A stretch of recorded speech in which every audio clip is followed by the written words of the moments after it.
Olá, que bom estarmos juntos mais uma vez. Espero que esteja tudo bem com você. Envolta em mistérios, a maçonaria sempre levantou dúvidas sobre os seus objetivos e principalmente sobre a atividade dos seus membros. Existem inúmeras teorias que discorrem sobre o que na realidade fazem os maçons. Entretanto, um livro escrito por um maçom de 33º grau traz algumas grandes revelações e pode explicar algumas de suas práticas. No vídeo de hoje você vai conferir o que esse livro tão controverso diz, quais as revelações que ele faz e por que, mesmo sendo escrito por um maçom, os demais membros da maçonaria o desconsideram como fonte oficial. Antes de passarmos para os segredos contidos no livro, é necessário darmos um passo atrás e conferirmos sobre a origem da organização. A maçonaria tem a sua origem na Idade Média, nas guildas de pedreiros responsáveis pela construção das catedrais. Naquele período, eles se reuniam para compartilhar conhecimentos secretos sobre geometria e arquitetura. Conforme os anos passavam, os membros da organização foram aumentando, até que eles passaram a aceitar intelectuais e nobres, pessoas que não estavam ligadas diretamente à construção, mas estavam interessados em discutir os princípios filosóficos. A maçonaria se baseia em valores como fraternidade, liberdade e igualdade. Seus membros costumam se referir entre si como irmãos.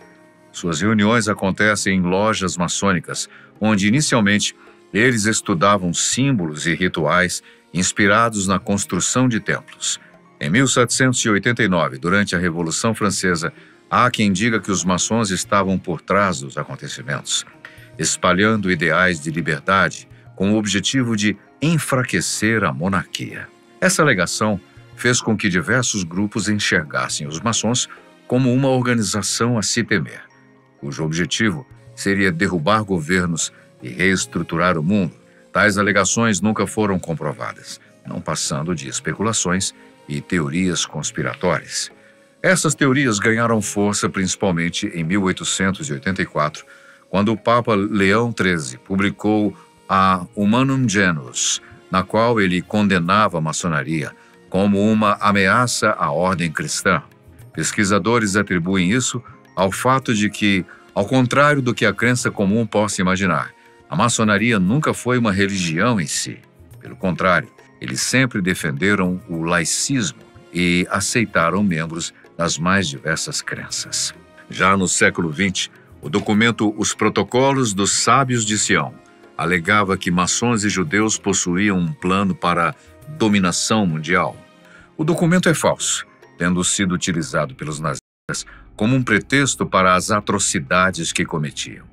Ele também deu início ao conceito de uma nova ordem mundial, uma suspeita ideia de que uma elite secreta, composta por maçons, tem o objetivo de controlar o mundo. Essa ideia ganhou forças com a internet, apesar de, pelo menos até o momento, não passar de uma teoria da conspiração. Os maçons, conforme as fontes oficiais que temos acesso, são uma rede de fraternidade na qual membros ajudam uns aos outros, promovendo filantropia. Dentro da organização, existe uma estrutura de graus que variam conforme o rito adotado. Tradicionalmente, existem 3 graus simbólicos: o aprendiz, companheiro e o mestre. Além desses, há também aqueles conhecidos como altos graus ou graus filosóficos, que costumam sofrer variações dependendo da localização. No sistema mais conhecido, o rito escocês antigo e aceito, é relatada a existência de 33 graus, sendo que o último grau, o 33º, é destinado apenas para pouquíssimas pessoas. É justamente sobre as atribuições do 33º grau que o livro revela. O livro, intitulado de Moral e Dogma, foi escrito por Albert Pike, sendo ele próprio um maçom de 33º grau. O livro é datado de 1871, o que significa que já caiu em domínio público e pode ser facilmente encontrado pela internet. Nas mais de 800 páginas que o compõem, Albert Pike faz revelações sobre o que cada um dos graus da maçonaria significa. De acordo com ele, nos primeiros 3 graus, aqueles que compõem a grande maioria dos maçons, A verdade ainda não se revelou com todos os ensinamentos possíveis. É como se eles ainda estivessem vendados. Eles ainda não possuem os ensinamentos verdadeiros da organização, aqueles que estão reservados apenas para os membros do 33º grau. E quais seriam esses ensinamentos? No livro, Albert Pike diz que à multidão devemos dizer: adoramos um Deus, mas é o Deus que se adora sem superstição. Com isso ele quis dizer que símbolos como religião, política e sociedade não são vistos como a mesma coisa. Enquanto os maçons de grau inferior estudam história, os de grau superior moldam a história. Nesse último grau, conforme Albert Pike, os líderes aprendem a não apenas a remodelar a realidade, mas principalmente a si próprios e as suas identidades. No livro, Pike diz que os símbolos da antiguidade não são meramente alegóricos. Eles são os veículos das verdades mais profundas. A crença dele se baseia no fato de que os maçons do último grau são capazes de criar uma nova persona para eles, poderosa o suficiente para o que está por vir. Você para de agir como alguém que busca o sucesso e passa a agir como o tipo de pessoa em que o sucesso é inevitável. Se pensarmos em grandes personalidades do mundo da música, do esporte e do cinema, vemos pessoas que criaram uma nova personalidade, uma persona de sucesso. Normalmente, essas pessoas possuem um nome artístico, o qual personifica o sucesso que elas veem para si próprias. Eles não tentam alcançar o sucesso, eles se tornam uma pessoa no qual o sucesso é natural. Esse é o grande segredo ensinado no 33º grau da maçonaria. Mas qual seria o objetivo? O que eles fariam uma vez que atingissem o nível desejado? Conforme diversas teorias conspiratórias que se baseiam no livro, o conhecimento não é utilizado apenas para moldar a si próprios, mas para controlar a própria civilização. Para isso, existem duas etapas: símbolos para a programação subconsciente e gerenciamento de crise para propor soluções aos problemas que, na maioria das vezes, eles próprios instauraram. Os símbolos utilizados para a programação subconsciente vão além do que apenas o tão famoso triângulo maçônico presente no dinheiro americano. O próprio formato das cidades e de monumentos famosos correspondem a um padrão, uma repetição utilizada para mexer com o nosso subconsciente. Até mesmo palavras e slogans como "Yes, we can" and "Make America Great Again" são utilizados como repetição para reforçar ideias em nosso subconsciente. Após isso, a próxima etapa é conhecida como ordem através do caos. Para isso, conforme todos os que apoiam essa abordagem, tudo pode ser constituído de 3 princípios: problema, reação e solução. Para começar, um grande problema é instalado, como uma grande crise financeira global, até mesmo uma epidemia global. Em seguida, temos uma reação do público que, na maioria das vezes, é o completo caos e desordem.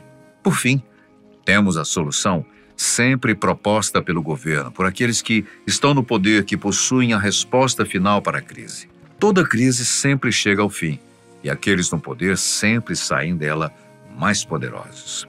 As alegações de que os maçons possuem um poder secreto e que o utilizam para controlar a massa é algo bem sério e polêmico, além de totalmente conspiratório. Mais ainda quando observamos que algumas grandes figuras da história foram abertamente maçons do 33º grau.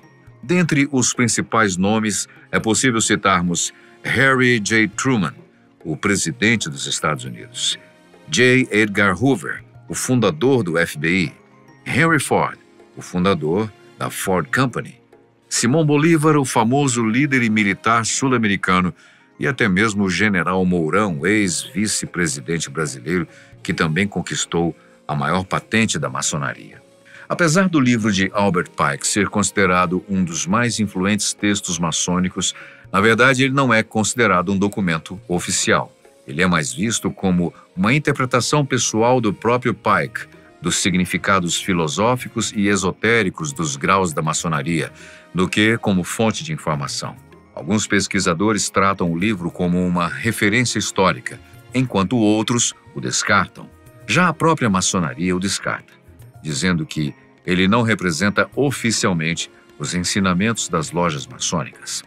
Ele reflete a visão de um único autor e não o pensamento universal da maçonaria. Ainda assim, mesmo tendo sido escrito há mais de um século, o livro continua causando controvérsias, suscitando as mais diversas conspirações.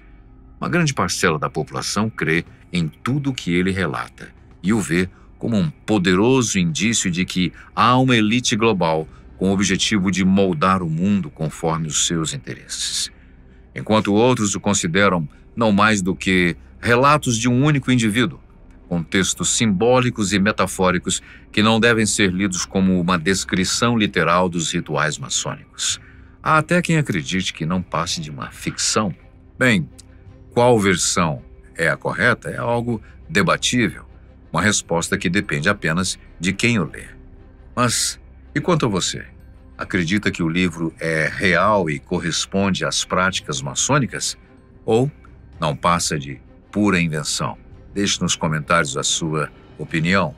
Nós agradecemos a sua companhia, sempre muito especial. A gente se vê no próximo vídeo.